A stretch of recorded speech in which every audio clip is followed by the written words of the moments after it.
Hello and welcome to my YouTube channel tech civil, जहाँ पे आपको सीखने को मिलता है कंस्ट्रक्शन और सिविल इंजीनियरिंग से रिलेटेड कुछ इंटरेस्टिंग फैक्ट्स।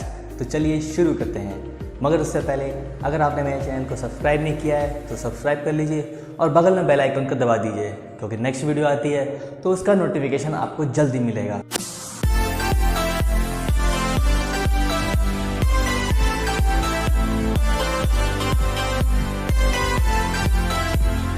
देखिए, अगर हम पम्बन ब्रिज की हिस्ट्री की बात करें तो ये पम्बन ब्रिज हमारा 24 फरवरी 1914 को ये ओपन हुआ था और तब उस समय ये इंडिया का फर्स्ट सी ब्रिज हुआ करता था और लॉन्गेस्ट सी ब्रिज था इंडिया का, तब तक जब तक बांद्रा वर्ली सी लिंक ओपन नहीं हो गया। अब बांद्रा वर्ली सी लिंक ओपन होने के बाद ये इंडिया का सेकेंड सी ब्रिज हो गया, जो लंबा सी ब्रिज हो गया, जो रेल ब्रिज है हमारा। जो ये पम्बन रेल ब्रिज है ये कन्वेंशनल ब्रिज है जो रेस्ट करता है हमारे कंक्रीट पियर्स पे। बट इसमें क्या है, इसमें डबल लीव बैस्क्यूल सेक्शन है मिडवे में, यानी कि ये जो ब्रिज है ये हमारा सी के अंदर बना हुआ है और सी में क्या है, शिप्स वगैरह कार्गो इनका ट्रांसपोर्टेशन अक्सर होता रहता है। तो वो पास करने के लिए हमारा एक बैस्क्यूल सेक्शन बना दिया है बीच में, जो इसमें क्या होता क्या है, दो लीफ टाइप के आप स्ट्रक्चर देख रहे होंगे। इसमें ये क्या होता है, इसको जब शिप वगैरह पास करानी होती हैं तब इसमें इसको ये खोल दिया जाता है, इसको वर्टिकली जो है इसको ओपन कर दिया जाता है ताकि उसके अंदर से शिप वगैरह पास हो जाए। तो अब देखिए, अगर हम पम्बन रेलवे ब्रिज के स्पैन की बात करें, स्पैन मतलब कितना लंबा है वो ब्रिज, अगर लंबाई की बात करें तो वो 2.06 किलोमीटर वाइड है फ्रॉम इंडियन मेन लैंड, यानी कि इंडियन मेन लैंड यानी कि जहाँ से स्टार्ट होता है हमारा ब्रिज वहाँ से लेकर रामेश्वरम आइलैंड तक उसकी जो डिस्टेंस है वो 2.06 किलोमीटर की है। और अगर हम इसकी एग्जैक्ट लोकेशन की बात करें तो ये लोकेटेड है हमारा 9 डिग्री 16 मिनट नॉर्थ से लेकर 75 डिग्री 11 मिनट ईस्ट, ये इस जगह पे लोकेटेड है। देखिए, अगर हम एग्जैक्ट लोकेशन की बात करें तो आप ये देख रहे हैं यहाँ पर ये मैप है, इंडियन मैप। तो आप ये देख रहे हैं ये कोस्ट लाइन है हमारी, ये इंडियन कोस्ट लाइन है और ये यहाँ से इंडियन मेन लैंड से लेके ये रामेश्वरम आइलैंड तक ये जो स्ट्रेच हमारा यहाँ से यहाँ तक के लेके, इसको थोड़ा जूम करते हैं। ये देखिए, ये मैंने जूम किया है तो आप ये देख रहे हैं इसमें ये हमारा यहाँ पर ये ब्रिज लोकेटेड है। ये है इंडियन मेन लैंड, यहाँ से ये पम्बन आइलैंड है, ये कनेक्टेड है हमारा रामेश्वरम तक। इस पम्बन ब्रिज पे काफ़ी बार डैमेजेस हो चुके हैं। एक बार तो इसमें ट्रेन एक्सीडेंट भी हो चुका है ऑन 29 दिसंबर 1964 का। तब ये एस्टिमेट किया गया था कि 7.6 मीटर हाई स्ट्रॉन्ग स्ट्रक कर गया था पम्बन ब्रिज पे, जिससे हुआ क्या था, जब वहाँ पर उस समय पम्बन धनुषकोडी पैसेंजर ट्रेन वहाँ से गुज़र रही थी तो उस स्ट्रॉम के चक्कर में वो ट्रेन जो है पलट गई थी और वो बह गई थी, जिसमें 150 पैसेंजर्स वहाँ पे मारे गए थे।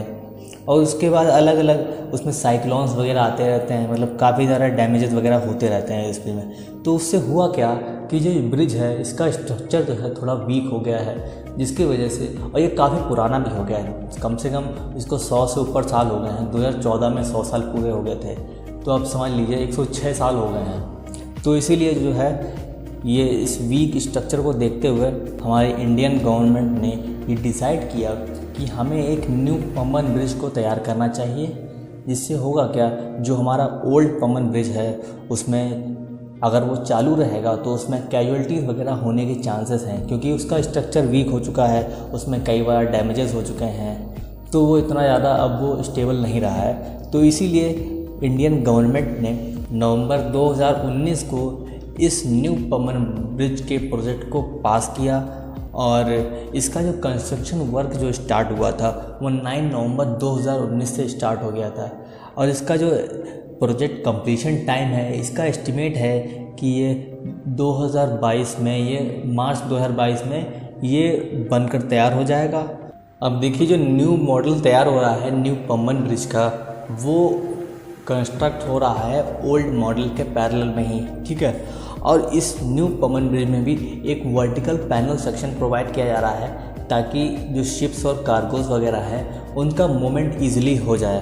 अगर कोई शिप से कार्गो आता है तो हम उस ईज़िली उस पैनल को लिफ्ट कर सकते हैं और ईज़िली उसका मूवमेंट हो सकता है।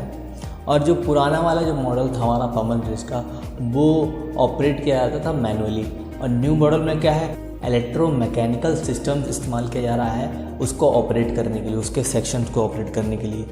जो हमारा न्यू पमन ब्रिज बनकर तैयार हो रहा है उसमें 101 पियर्स बनाए गए हैं, और जो नया पमन ब्रिज बनकर तैयार हो रहा है ये पुराने वाले ब्रिज से 3 मीटर हाई बनाया जा रहा है, ताकि होगा क्या कि जो शिप्स और कार्गोज़ वगैरह उससे पास हो रहे हैं तो उनको ईज़िली क्लियरेंस मिल जाएगा, उनको स्पेस ज़्यादा मिल जाएगा, तो वो ईज़िली वहाँ से पास कर सकते हैं, कोई वहाँ पे प्रॉब्लम नहीं आएगी। और ये जो ब्रिज है, ये जो प्रोजेक्ट पूरा है, ये रेल विकास निगम लिमिटेड के अंडर ये प्रोजेक्ट पूरा कंस्ट्रक्शन हो रहा है। और ये जो न्यू पमन ब्रिज है ये हमारा 2 किलोमीटर लॉन्ग सी ब्रिज है जो कनेक्ट करेगा हमारे रामेश्वरम आइलैंड को to the mainland of India, और ये रिप्लेस करेगा हमारे 104 साल पुराने ओल्ड पमन ब्रिज को। जो पुराना ब्रिज हमारा हो गया है वो 104 साल पुराना हो गया है और इसको वो रिप्लेस कर देगा। और ये जो हमारा पमन ब्रिज है उसमें 63 मीटर वाइड का स्ट्रेच दिया गया है, यानी कि 63 मीटर वाइड का एक वर्टिकल सेक्शन प्रोवाइड किया गया है जिसको हम इजीली लिफ्ट कर सकें। एज अ पैसेज के तौर पे वो दिया गया है ताकि वहाँ से मिडवे से शिप्स और कार्गोज को ईज़िली वहाँ से पास कराया जा सके। हमारे पीएम नरेंद्र मोदी जी ने इस ब्रिज का जो फाउंडेशन स्टोन रखा था वो 9 नवंबर 2019 को फाउंडेशन स्टोन रखा गया था, जिसमें ये बताया गया था कि इसका जो एस्टिमेट कॉस्ट है वो 250 करोड़ रुपए होने वाला है। इस न्यू पमन ब्रिज में एक अच्छी बात ये है कि इस न्यू ब्रिज में हम ट्रेन्स को हाई स्पीड यानी कि तेज़ रफ्तार से भी हम उस पर गुजार सकते हैं। जो पुराना वाला ब्रिज था हमारा उस ब्रिज पे हम लोग स्लो स्पीड से ही ले जा सकते थे, क्योंकि उस पर ख़तरा भी रहता था, क्योंकि वो ब्रिज पुराना हो चुका था तो इसीलिए उसको उस पर हाई स्पीड से ट्रेन को नहीं गुजारते थे। बट ये जो हमारा न्यू पमन ब्रिज है इसमें हम ट्रेन को हाई स्पीड से ले आ सकते हैं और इसमें लोड्स मतलब वॉल्यूम भी बढ़ा सकते हैं, लोड कैपेसिटी भी बढ़ा सकते हैं, तो ये अच्छी चीज़ है इसमें। और ये इसमें जो न्यू पमन ब्रिज है ये ऑपरेट किया जाएगा इलेक्ट्रोमैकेनिकल सिस्टम के थ्रू। जो पुराना ब्रिज था हमारा वो मैनुअली ऑपरेट किया जाता था, बट इसमें क्या है इलेक्ट्रोमैकेनिकल सिस्टम्स के थ्रू हम इसको ऑपरेट कर सकते हैं।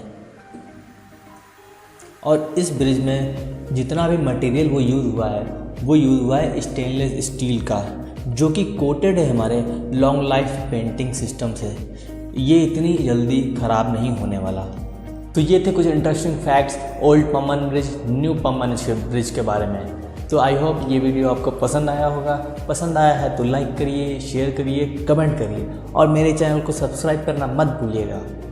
तो मिलते हैं नेक्स्ट अगले कोई इंटरेस्टिंग वीडियो में। Thanks for watching.